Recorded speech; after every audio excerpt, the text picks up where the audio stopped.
আজ মিস্ত্রি না আসায় এত সমস্যায় পড়বো কখনো ভাবিনি।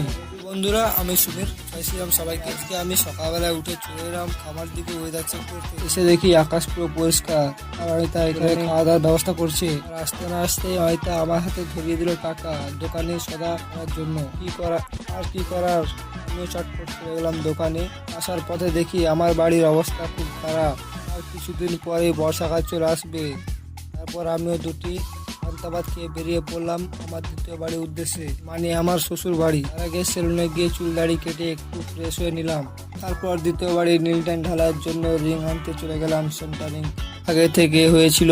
তারপর ওইখানে সারাদিন থাকার পর চলে এলাম আমার বাড়িতে।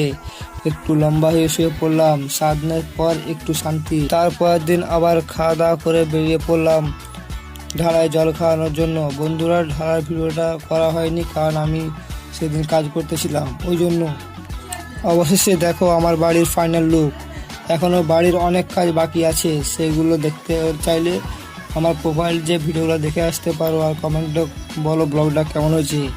আর এখনও তো ভিতরে প্লাস্টার চালু হয়নি, তো সেই প্লাস্টার ভিডিওগুলো তোমাদেরকে দেখাবো। তো চলো, বাই।